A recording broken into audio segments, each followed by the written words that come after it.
Je crois à la démocratie sociale. Il nous manquait cette ligne social-démocrate. Ceux qui n'ont pas compris que j'étais social-démocrate peuvent encore poser une question. C'est quoi ?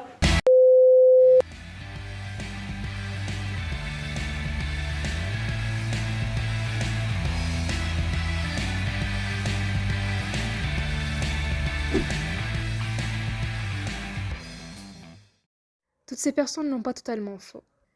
Comment peut-on alors définir la démocratie sociale ? Elle est à la fois une théorie, un mouvement politique et un ensemble d'institutions.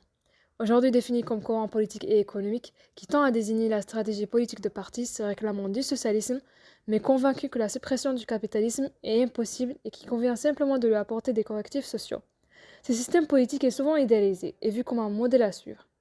Pour voir si cela est vraiment le cas, nous verrons qu'est-ce qu'est la démocratie sociale, quels sont ses avantages et ses inconvénients. Dans un premier temps, nous verrons la démocratie sociale du 19e siècle jusqu'à nos jours, et ensuite les modèles actuels des démocraties sociales et leurs impacts. La démocratie sociale est à la fois une théorie politique, un mouvement politique et un ensemble d'institutions. En tant que théorie politique, la démocratie sociale trouve ses origines dans le développement du mouvement ouvrier, inspiré des idées marxistes et socialistes utopiques. Dans la seconde moitié du 19e siècle, ce mouvement a engendré des partis politiques étiquetés, sociodémocrates, socialistes ou ouvriers, dans pratiquement tous les pays européens.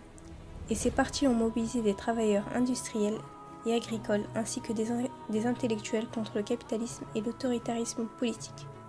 La démocratie sociale, en tant que force politique distincte, est née de la division du mouvement ouvrier entre les socialistes révolutionnaires et ceux qui cherchaient à réaliser le socialisme par voie parlementaire.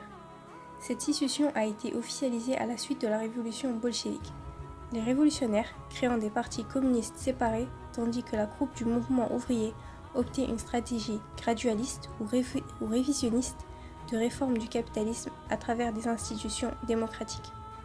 Les partis sociodémocrates ont continué à s'imposer comme des forces politiques dominantes, participant au gouvernement ou formant la principale opposition dans presque tous les pays européens.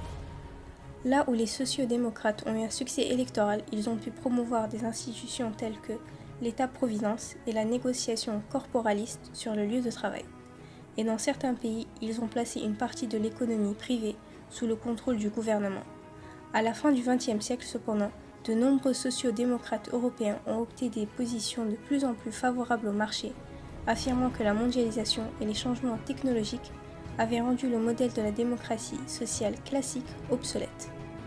On a donc, à la fin du XXe siècle, un modèle de la démocratie sociale différent de son origine.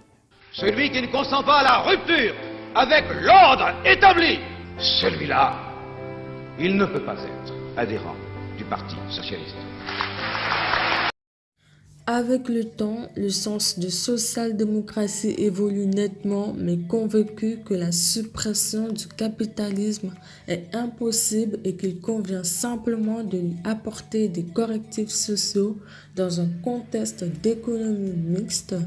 Dans cette optique, une distinction s'établit avec les socialistes qui, même réformistes, demeurent attachés à la notion de rupture avec le capitalisme et l'ordre établi et gardent à l'esprit le but d'une société d'où serait bannie l'exploitation et qui serait fondée sur la propriété sociale des moyens de production et d'échange.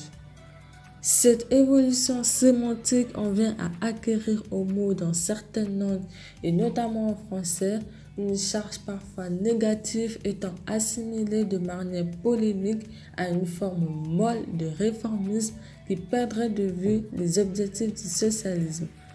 En Europe du Nord et notamment en Suède, le terme de social-démocratie désigne la mise sur le pied et le maintien d'un système d'État-providence et de solidarité entre les classes sociales.